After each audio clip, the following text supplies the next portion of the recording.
पत्र पर आपका जवाब 18 मई तक नहीं आया, और आपके शीर्ष मंत्री और यहाँ तक कि मुख्यमंत्री योगी आदित्यनाथ जी, आपने भी 17 तारीख को टेलीविजन पर बैठकर लोगों को बरगलाने की बात करी। आपने झूठ बोला कि आपने सूची मांगी है, जबकि औपचारिक सूची जो थी मांगी गई हमसे सिर्फ 18 तारीख को। तो मेरा सिर्फ कर बंद करके ये कहना है कि कहीं ना कहीं आप लोगों की मदद को सर्वोपरि करिए, आप जन कल्याण को सर्वोपरि करिए। हम इसका राजनीतिकरण नहीं करना चाहते हैं, आप भी आशा करते हैं आप इसका राजनीतिकरण मत करिए। ये देश की जनता है, हमारे अपने प्रदेश की जनता है, ये हमारे अपने लोग हैं।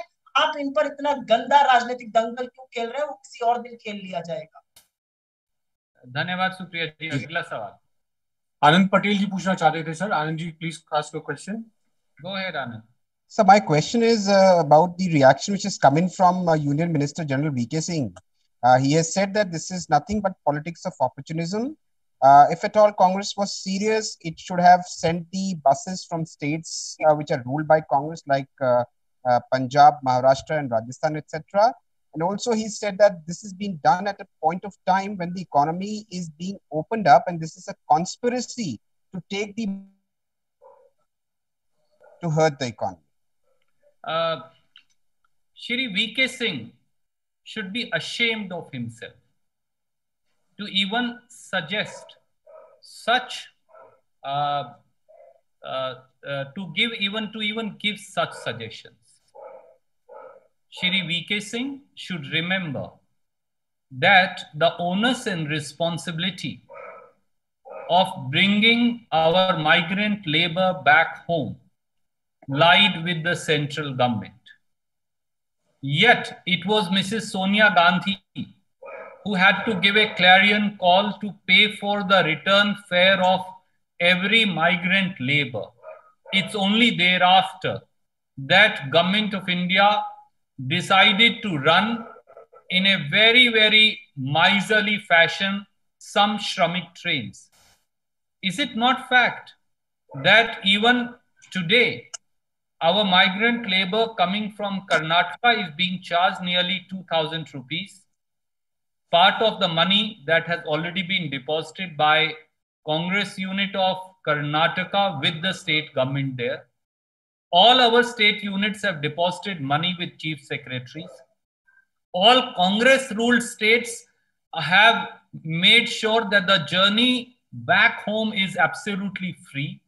Punjab chief minister came out the other day and said about 790 rupees per migrant labor is being paid. And still, Shri V.K. Singh has the audacity to make such shameful comments coming from a former Indian Army chief. It is completely regrettable. But honestly, Shri V.K. Singh is known to call a sitting army chief and describe him as a dacoit. And Shri V.K. Singh is the same minister when two Dalit children were burnt alive in Faridabad. He compared them to dogs. And incidentally, it is the same General V.K. Singh who used obnoxious, objectionable, and downright filthy word of describing the entire media as prostitutes. So I can only expect such intemperate language from General V.K. Singh. I reject it with the contempt it deserves. Thank you, sir. We'll go to the next question. Ramanji from News 24, please ask. Sir, मेरा राजीव शुक्ला और प्रिया जी से है कि अभी कुछ देर पहले प्रियंका गांधी के निजी सचिव का पत्र अवनीश अवस्थी को लिखा गया और उन्होंने कहा कि जो हमने अनुमति मांगी थी कि 5 बजे तक हम नोएडा और गाजियाबाद बॉर्डर तक बस को पहुंचा देंगे, लेकिन 3 घंटे से ज्यादा का समय हो गया और हमें अनुमति नहीं दी जा रही है आगरा बॉर्डर से अंदर आकर नोएडा और गाजियाबाद जाने की। क्या आपको लगता नहीं कि इतना वक्त जाया हो रहा है? आप सीधे मुख्यमंत्री आदित्यनाथ से बात कर सकते हैं, आप प्रधानमंत्री, वो भी वाराणसी उत्तर प्रदेश से सांसद हैं, उनसे बात कर सकते हैं कि इस वक्त जो है राजनीति से आगे बढ़कर हमें पहल करनी चाहिए। क्या इसके बारे में कुछ आप लोग इसका जवाब देंगे? वो बात तो की जा रही है, बार बार चिट्ठियां लिखी जा रही है, वहां प्रशासन से कहा जा रहा है, तब से वो बात की जा रही है कि आप जो है इनको अनुमति दीजिए, इनको परमिट जारी करिए ताकि बसें अंदर आ सके, और जहां आप कह रहे हैं कि नोएडा पहुंचाओ, गाजियाबाद में, वहां पहुंचाई जा सके, उसके लिए तो खड़े हैं सारे, वहां बसें खड़ी हैं, सारे कांग्रेस के लोग खड़े हुए हैं, और वो देने के लिए तैयार है, लेकिन वो परमिट नहीं होने की वजह से वो अंदर नहीं आने दे रहे हैं। तो लगातार प्रयास तो हो रहा है, अब तो उधर से रिस्पॉन्स आना है। और हम तो यही बात कह रहे हैं कि आप क्यों जाया कर रहे हैं। आज भी इस जेठ माह की तपती दोपहरी में लोग पैदल सड़कों पे चल रहे हैं।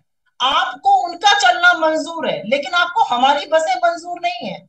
आप, और अगर आप ये कहना चाह रहे हैं कि अवनीश अवस्थी जी अपनी ही बात बोल रहे हैं, तो ये बिल्कुल गलत होगा। वो अपर मुख्य सचिव है यूपी के महकमे में, बिना योगी आदित्यनाथ जी के आंख उठाए हुए काम नहीं करते हैं। तो उनकी तरफ से ये तो पत्र बनी उनकी तरफ से हो रही है, और हम उनको बार बार ये आश्वस्त कर रहे हैं कि हमारी बसें तैयार है, हमने उनको सूची दे दी है, हमने तो 1000 की नहीं 1096 नंबर दिया, उसमें से कुछ में त्रुटियां हो सकती है, वो हम मान सकते हैं, लेकिन मानवता के नाते तो आप उनको करने दीजिए, आप तो वो भी नहीं करने दे रहे। तो कहीं ना कहीं आप लोगों की वेदना समझ ही नहीं रहे, आप शायद उनका दुख समझना ही नहीं चाहते, और वक्त बिल्कुल जाया हो रहा है। और वो वक्त आप जाया कर रहे हैं। मुख्यमंत्री जी, आपसे हाथ जोड़ के अनुरोध है, ऐसा लोगों के साथ मत करिए, ये गरीब हैं, इनकी हाय लेना ना हमारे लिए अच्छा है ना आपके लिए अच्छा है। और जनरल वीके सिंह कहा गया शास्त्री जो ये कह रहे हैं कि बसें देने से जो है देश की इकोनॉमी हर्ट हो जाएगी। अगर बीच में इकोनॉमी कहाँ से हर्ट हो जाएगी, ये तो और मदद है आम आदमी गरीब आदमी, वो उनका नया अर्थशास्त्र जो चला रहे हैं। थैंक यू धन्यवाद। Sir. Sunil Prabhu from NDTV, please come in. Sunil ji.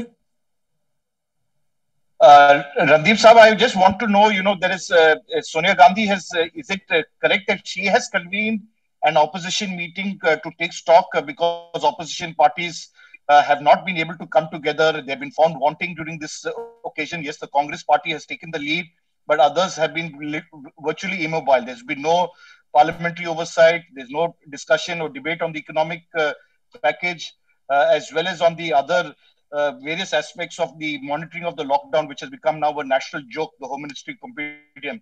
So is Sonia Gandhi convening it, and who are the members who have been invited, and how many have confirmed participation, please?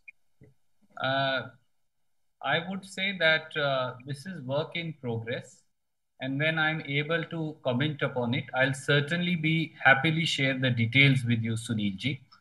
However, an important point is what you make. Parliament, which has the supreme authority, has virtually been sidestepped. The parliamentary oversight through parliamentary standing committees seems to have become a thing of a bygone era.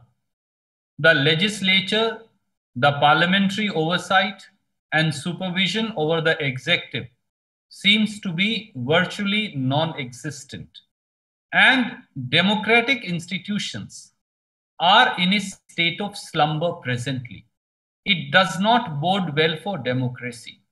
Srimati Sonia Gandhi, Shri Rahul Gandhi and the Congress party have always risen to such challenges to ensure that the dignity, the functionality, as also the effectiveness of our parliamentary and other democratic institutions is restored. Congress party will do all that we can to ensure that this happens. Whenever a date is fixed and some consensus is arrived at, I will happily share it with you. Thank you. Thank you. We'll go to IANS. We'll be requiring in Hindi also his reaction on this, please. Okay. आदरणीय साथी, देश में संसद जो देश के प्रजातंत्र की मूल धारणा है, आज लगता है कि संसद का सरकार और शासन पर नियंत्रण कहीं खो सा गया है। संसदीय समितियां जिनके माध्यम से हमारी संसद शासन और प्रशासन के निर्णयों और नीतियों पर एक प्रहरी की तरह नजर रखती है, वो भी आज एक तरह से कहीं खो गई हैं, क्योंकि वो अपना काम नहीं कर पा रही। वो संसद हो, वो विधायिकाएं हों, वो प्रजातांत्रिक संस्थान हो, यही भारत के संविधान का मूलभूत आधार भी है और मूलभूत संरचना भी। परंतु जिस दिन ये संस्थाएं, संसद और विधायिकाएं काम करना बंद कर देंगी या शासन प्रशासन के ऊपर इनका ओवरसाइट खत्म हो जाएगा, तो प्रजातंत्र अपने आप कहीं ना कहीं शिथिल पड़ जाएगा। ऐसे में हमेशा श्रीमती सोनिया गांधी, श्री राहुल गांधी और कांग्रेस पार्टी ने यह माना है कि दलों और व्यक्तियों से संसद, प्रजातांत्रिक संस्थान और विधायिकाएं बड़ी हैं। इस बारे में जो कुछ भी करना होगा सभी राजनीतिक दलों से मंत्रणा कर हम अवश्य करेंगे। जब भी कोई इस प्रकार की मीटिंग होगी तो मैं उसकी सूचना आपसे साझी करूंगा। धन्यवाद। जल्दी। हाँ, रणदीप से मेरा ये पूछना था कि कांग्रेस एक अच्छे इंटेंशन के साथ बसेस प्रोवाइड कर रही है, लेकिन आपको लगता नहीं कि आप राजनीतिक चक्रव्यूह के बीजेपी में फंस गए हैं इस पूरे एपिसोड में? सच्चाई ये है कि भारतीय जनता पार्टी और आदित्यनाथ सरकार ने इस देश के, खासतौर से उत्तर प्रदेश के श्रमिक और मजदूर को अभिमन्यु की तरह चक्रव्यूह में फंसा रखा है। अभिमन्यु को चक्रव्यूह में किसने फंसाया था, यह आप मुझसे ज्यादा इतिहास के पन्नों में अंकित है और जानते हैं। पर एक बात जान लें कि हम भगवान श्री कृष्ण की तरह तो नहीं, पर केवट की तरह एक छोटी सी धारणा के साथ, सेवा की धारणा के साथ मदद का प्रयास कर रहे हैं। परंतु सत्ता जब भोग बन जाती है, जब सत्ता सेवा नहीं भोग बन जाए, तो सत्ता की अट्टालिकाओं में बैठे हुए अहंकारी शासकों को मजदूर के पांव के फफोले नजर नहीं आते। वातानुकूलित कमरों में बैठे मुख्यमंत्रियों और उप मुख्यमंत्रियों को सेवा ढोंग लगने शुरू हो जाती है। बड़े बड़े मंत्री पदों पर आसीन होकर मजदूर की छोटे छोटे कदमों की सिसकन कई बार सुनाई नहीं देती। इसीलिए श्रीमती प्रियंका गांधी के नेतृत्व में कांग्रेस के साथियों ने यह आह्वान किया और ये बीड़ा उठाया कि उस सिसकन, उस पीड़ा, उन फफोलों पर मरहम लगाने का काम कांग्रेस करेगी और उसके लिए चाहे हमारा राजनीतिक विरोध है, भाजपा से सहयोग लेगी। अब ये निर्णय संविधान की शपथ उठाए नर को नारायण बताने वाले आदित्यनाथ जी पर है कि क्या वो उस नर को नारायण का दर्जा देते हैं, क्योंकि असली नारायण तो हमारे श्रमिक और मजदूर हैं। तो उन श्रमिक और मजदूरों को हम मजबूर बनाकर नहीं छोड़ सकते और इसका निर्णय अगर सरकार नहीं करेगी तो हम कटिबद्ध हैं उस सेवा के लिए, हम अडिग तौर से खड़े हैं। धन्यवाद सर। यह सवाल है प्रीति का सहारा से। सर नमस्कार। एक बात ऐड करनी इसमें जरूरी है, अभी खबर आई है कि काफी आरटीओ जो है, उत्तर प्रदेश के सर्वाधिक आरटीओ हमारी बस ओनर्स को धमका रहे हैं, हमारे ड्राइवरों को परेशान कर रहे हैं। आप इतनी ओछी राजनीति तो मत करिए इस समय।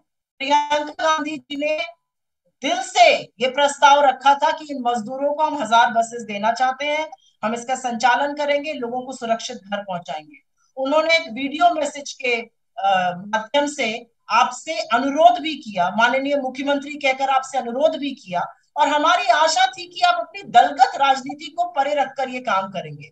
आपने सारे मुद्दे का राजनीतिकरण किया और हम समझ सकते हैं कि आप अभी भी राजनीति नफा नुकसान ढूंढ रहे हैं। लेकिन अब जब आरटीओ हमारी बस मालिकों को, बस ड्राइवरों को, उनके संचालकों को परेशान कर रहे हैं, तो इससे ऊंची राजनीति इस समय क्या हो सकती है? एटलीस्ट आप अपने लोकल एडमिनिस्ट्रेशन को, लोकल प्रशासन को अनुमति दीजिए हमारी बसें ले जाने के लिए, और इस तरह की जो तुच्छ राजनीति, जो ओछी राजनीति हो रही है कि आरटीओ परेशान कर रहा है, वहां पर डंडे चला रहा है, ये सब बिल्कुल बंद करिए। ये गरीब लोग हैं, असहाय लोग हैं, इनकी हमें इस समय मिलकर सहायता करनी है, और यही उद्देश्य था प्रियंका जी के पूरे प्रस्ताव में, पूरे मदद के आग्रह और अनुरोध में। मैम अगर ये जो परेशान कर रहे हैं उसका वीडियो अगर आप लोग जारी कर सके तो और अच्छा होगा। थैंक यू जी। प्रीति जी पूछिए सवाल। जी सर नमस्कार। अभी तक तमाम सवालों के जवाब तो आप लोग दे चुके हैं। सिद्धार्थनाथ की जो पीसी थी उसका भी बड़े ही संयम के साथ आप लोगों ने जवाब दे दिया, चाहे जितने भी आरोप लगाए गए हों कि 1096 बसों का आपने डेटा दिया था, हो सकता है एक आध में भूल चुक हुई हो। यहाँ पर मुद्दा ये है कि जब बसें भरतपुर से मथुरा बॉर्डर या आगरा बॉर्डर पर हैं, तो इजाजत कभी या तो लखनऊ की दे दी जा रही है, या कहा जाता है गौतम बुद्ध नगर पहुंचाइए, गाजियाबाद पहुंचाइए। ये सीधे तौर पर कान पकड़ा जा सकता था, आगरा के डीएम को बोला जाता, मथुरा के डीएम को बोला जाता कि भाई बसें अगर वहां पर हैं तो इनको यहाँ पर आने दिया जाए, या तो लखनऊ की दे दी जा रही है। सीधे इंस्ट्रक्शंस क्यों नहीं आ रहे हैं? और अगर डॉक्यूमेंट्स के जरिए लगातार पत्राचार हो भी रहा है तो ये सीधे सीधे परमिशंस क्यों नहीं आ रहे हैं? ये ऐसा क्यों है कि जानबूझ के भटकाया जा रहा है? अब तो हम ये भी सुन रहे हैं कि 3 घंटे से बसें खड़ी हैं, लेकिन जो लोकल अधिकारी हैं वो कहते हैं हमारे पास कोई इंस्ट्रक्शंस नहीं है। कैसे इससे पार पा पाएंगे आप लोग? मैं शुक्ला जी को पूरी स्थिति की और राजीव जी को, क्योंकि वो मौके पर बात कर रहे हैं, जानकारी है, मैं शुक्ला जी और राजीव जी से कहूंगा कि वो जवाब देंगे।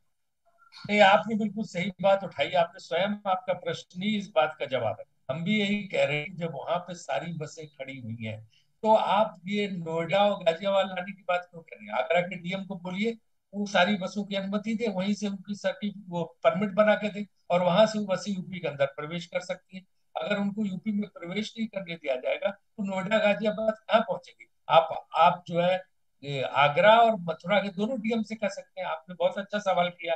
यही सवाल मैं उत्तर प्रदेश सरकार से भी कर रहा हूँ कि उनको तत्काल परमिशन दीजिए और बसें वहां से जा सकती हैं, और उनको हम उनमें मजदूरों को बिठा के जहां भी चाहें, आप बताएं, आप ही चार्ट बना के दे दो, उस हिसाब से ले जाते हैं। क्योंकि प्रियंका जी चाहती कि तुरंत से तुरंत मजदूरों की सेवा हो, उनको सहूलियत दी जाए। लेकिन अगर हम इस तरह से देर करते रहेंगे, परमिशन नहीं देंगे, आरटीओ तंग करेंगे, हर तरह से इस पूरे प्रयास को अगर आप नकारात्मक बनाने की कोशिश करेंगे तो कोई क्या कर सकता है? मदद ही दे सकता है, इसके आगे तो कुछ नहीं कर सकता।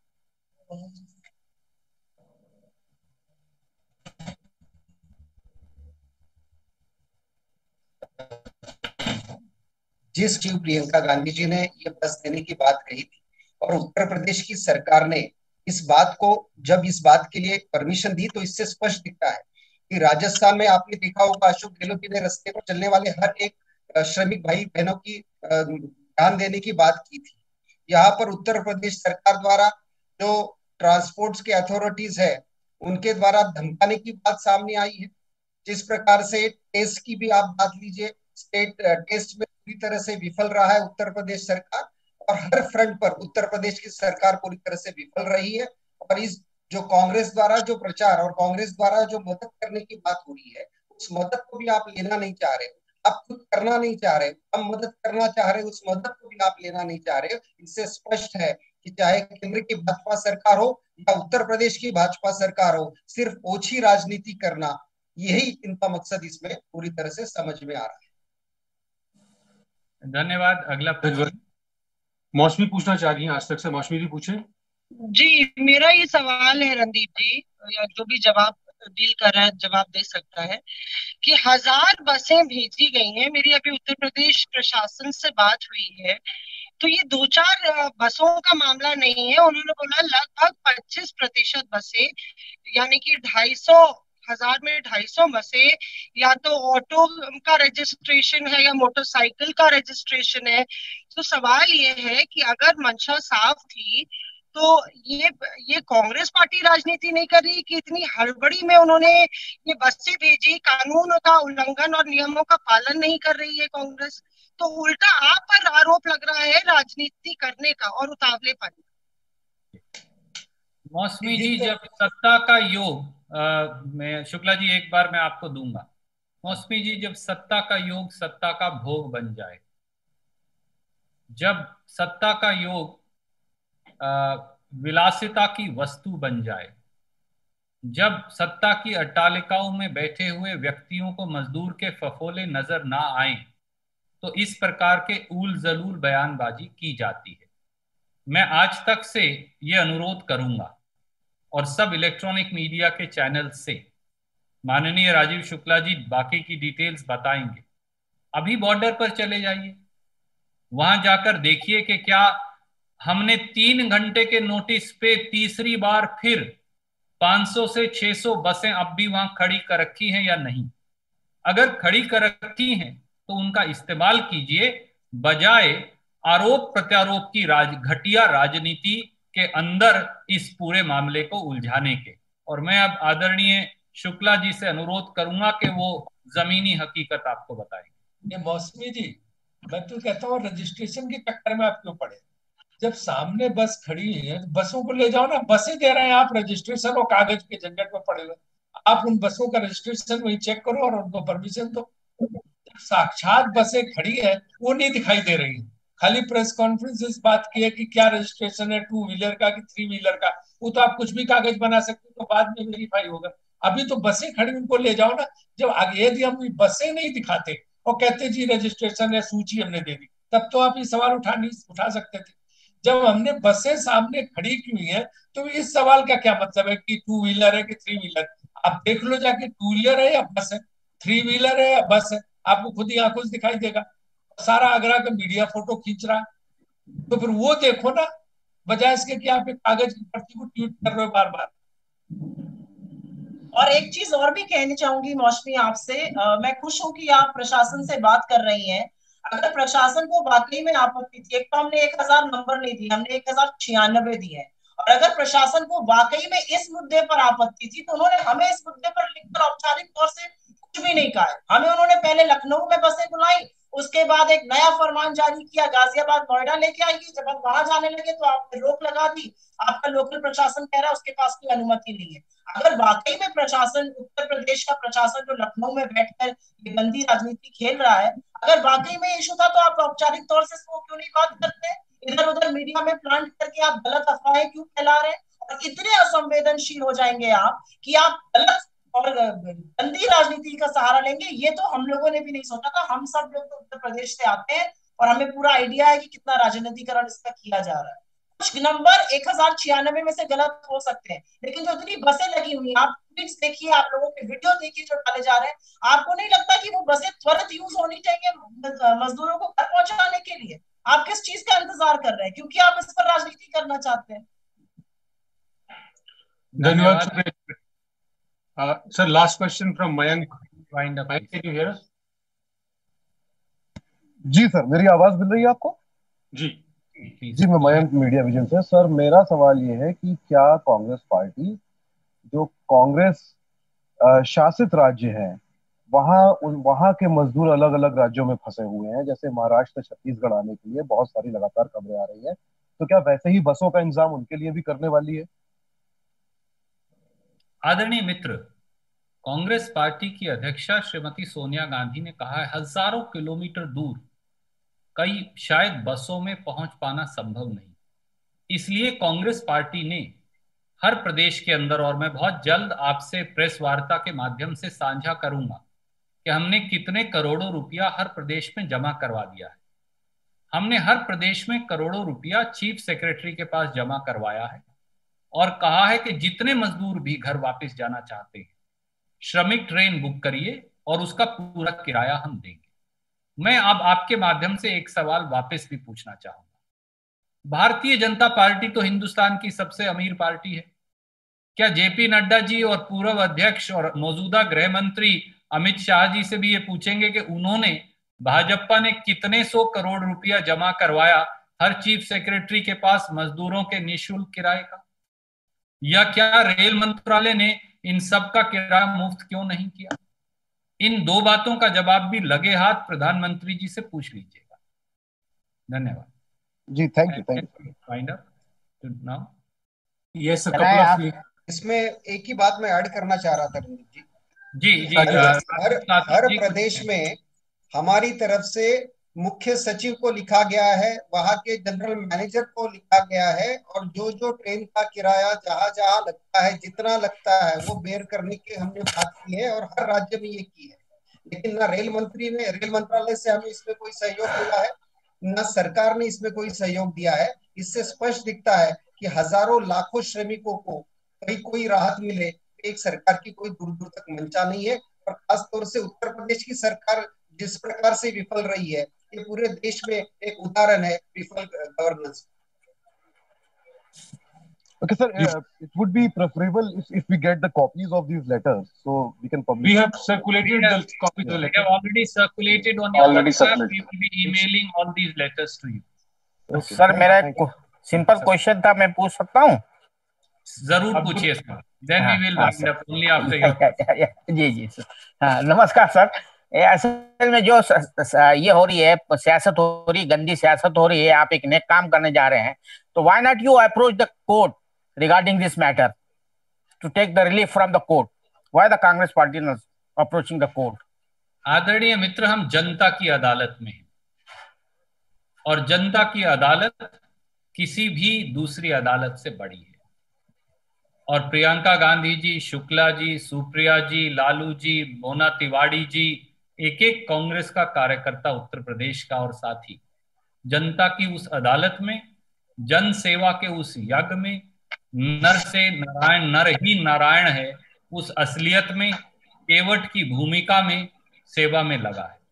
और इसका परिणाम अवश्य मिलेगा, क्योंकि सरकार को हम मजदूर की मजबूरी नहीं, उसके स्वावलंबिता की ड्योढ़ी पर झुकाकर दिखाएंगे। ये हमारा संकल्प भी है और दृढ़ निश्चय भी। धन्यवाद और आप सबका बहुत बहुत शुक्रिया। Thank you sir. Thank you everyone. जी, आपका भी बहुत शुक्रिया। नमस्कार।